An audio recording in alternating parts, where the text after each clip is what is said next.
Hello, আসসালামু আলাইকুম। যে যেখান থেকে দেখছেন সবাইকে শুভেচ্ছা, অনেক অনেক ভালোবাসা। আজকে আমার আব্বু আম্মু আসছে আমার বাসায়, আপনাদের সাথে শেয়ার করতে বসে গেলাম। দেখেন আমার ড্রয়িং রুমে আমার আব্বু আম্মু বসে আছে। কার কেমন লাগতেছে দেখেন। আমার আব্বু আম্মু আসছে দেখে, আমার বাসায় তো গ্যাস নাই, তো কোনো আয়োজনও করতে পারি নাই, এখনও সিলিন্ডারের ব্যবস্থা করতে পারি নাই। এই জন্য রেস্টুরেন্ট থেকে বিরিয়ানি নিয়ে আসলাম ওনাদের জন্য। আমাদের জন্য সবজি, মাছ, ডাল রান্না করে রেখেছি, তো এখন আর মাছ ভাজি করব। এই জন্য ওনাদের জন্য বিরিয়ানি নিয়ে আসছি। বিরিয়ানি হলে সাধারণত আর কিছু লাগে না। আমার আব্বু বিরিয়ানি খুব পছন্দ করে, এই জন্য বিরিয়ানি নিয়ে আসলাম। দেখেন নবী রেস্টুরেন্টের বিরিয়ানি, প্যাকেটগুলো দেখে অসাধারণ লাগছে। এখন এগুলো খুলে নেব, খুলে নিয়ে কড়াইতে নিয়ে ভালো করে গরম করব। এমনিতে একটু গরম আছে, কিন্তু যে কুসুম কুসুম গরম আছে এটা হবে না। আমার আব্বু গরম গরম খাওয়া ছাড়াও খাওয়ার পছন্দ করে না। ওনার সবসময় দুপুরের খাবারটা একদম গরম গরম চাই, যেহেতু রাতে খাবারই খায় না, দুপুরের খাবারটাই শুধু খায়। এই জন্য ভালোভাবে গরম করে নেব। এখানে মাছ নিয়ে নিয়েছি, বড় মাছ এনেছি বাজার থেকে। মাছগুলো ভেজে নেব সুন্দর করে, লবণ হলুদ মরিচ দিয়ে ভালোভাবে মেখে নিব। মেখে কারেন্টের চুলায় ভাজি করব। আস্তে আস্তে হয়, কিন্তু সময় লাগে হয়তো মোটামুটি, কারণ গ্যাস যেহেতু নেই, কী করব এখন, আস্তে আস্তেই করতে হবে। এই জন্য একটু সময় হাতে নিয়ে করতে হয়। পাইপ্যানে বসিয়ে দিলাম, পাইপ্যানে তেল দিয়ে দিলাম। এখন মাছগুলো দিয়ে দিব একটা একটা করে। দেখে মাছগুলো দিয়ে দিচ্ছি, সুন্দর করে লাল লাল করে ভেজে নেব। আমার আব্বু আবার ভাজি মাছ, বড় মাছ ভাজি মাছ খুব পছন্দ করে। দুপুরবেলা খাবারের সাথে বিশেষ করি, দুপুরবেলায় উনি এক দুটা ভাজি মাছ হলে ওনার ভাত খাওয়া হয়ে যায়, অন্য কিছু লাগে না। আর আমাকে বলেছে, মা তুমি কিছু করো না, যেহেতু দেখেছি আমি অনেক পরিশ্রম করে, অনেক টায়ার্ড, কথা বলার শক্তিও নাই।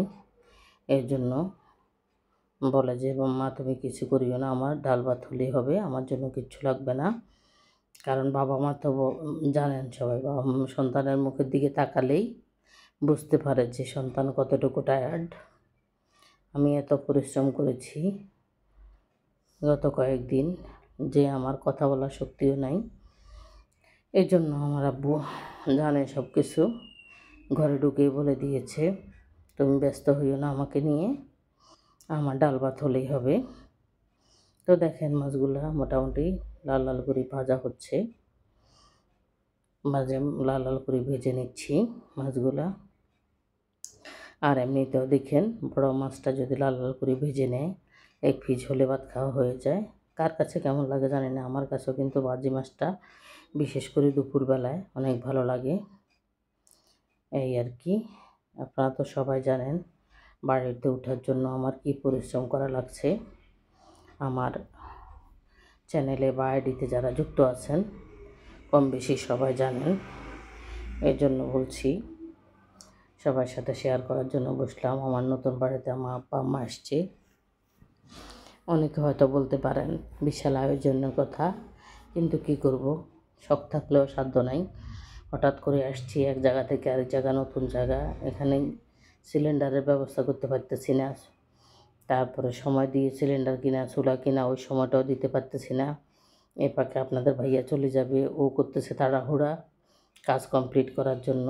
অনেকগুলা কাজ আমি ওঠার পরে চলতেছে, প্রায় 8-10 জন মিস্ত্রি কাজ করতেছে। এই জন্য মোটামুটি অন্যদিকে মনোযোগ দিতে পারতেছি না। না হলে চুলা সিলিন্ডার আনতে কতক্ষণ লাগে, এখানে ফেনী শহরেই আছে। তো যাক, মাছগুলো আমার ভাজা হয়ে গেল। দেখেন একদম লাল লাল করে ভাজা হয়ে গেছে, দেখতে খুবই সুন্দর লাগছে। আশা করি খেতে অনেক ভালো লাগবে। আপনাদের কার কার কাছে ভাজি মাছ কেমন লাগে কমেন্টসে জানাবেন। কিন্তু এবার আমি মাছগুলো উঠিয়ে নিচ্ছি একটা একটা করে। এই যে বিরিয়ানিগুলো নিয়ে টেবিলে চলে আসলাম। একদম সিম্পল আয়োজন, মাছ ভাজি আর পেঁয়াজ, লেবু, শসা, ব্যাস বিরিয়ানি। আমার আব্বু আম্মু বসে গেছে, আপনারা হয়তো বলবেন তাই তো তাড়াহুড়া করে বসে যাওয়ার কী আছে।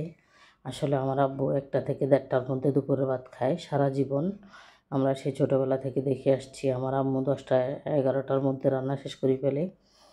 কারণ রান্না শেষ করি ঘরের অন্য কাজ করি, গোসল করে নামাজ পড়ি আসতে আসতে 1টা বেজে যায়। এর জন্য উনি খুব আর্লি সবসময় রান্নাবান্না সেরে ফেলে। ছোটোবেলা থেকে দেখে আসছি, ওই থেকে শিক্ষা যে আমার আব্বু তো দেরি করেই ভাত খায় না। তো যাক, ওনার জন্য সিম্পল আয়োজন। এখন আমার মেয়ের বসার জন্য আমার আব্বু বলতেছে যে তুমি আমাদের সাথে খাও। ওর আর খাওয়া কিসে বসছে কোনো রকম। এখন চলে যাবে, বিকেল হয়ে গেছে। সিম্পল আয়োজন, নাস্তা দিয়েছি, বিস্কিট, চানাচুর, চা, কাঁঠাল। আব্বু আম্মু আসতে কাঁঠাল নিয়ে আসছিলো গাছলার অনেকগুলা। ওখান থেকে একটা ফাঁকা ছিল, ভেঙে দিয়েছি। এই যে আমার হাজব্যান্ড শুদ্ধ বসছে, সবাই চা খাবে। এখন চলে যাবে আব্বু আম্মু। আসলে মা বাবা এমন এক জিনিস, আসলে মনটা ভরে যায়, মনে হয় যেন আরও কিছুক্ষণ যদি থাকে। কিন্তু আমার আব্বু তো, আপনারা হয়তো কেউ বিশ্বাস করবেন না, আমার আব্বুর বাড়িতে বিশাল আয়োজন। এই জন্য আব্বু আম্মু কোথাও থাকে না। সকালে আসবে, বিকেলে চলে যাবে, আবার বিকেলে এসেও সন্ধ্যায় চলে যায়, এরকমও হয়। কিন্তু রাতে থাকে না, কারণ বাড়ি একদম খালি, কেউ নেই, শুধু কাজের ছেলেটা আছে।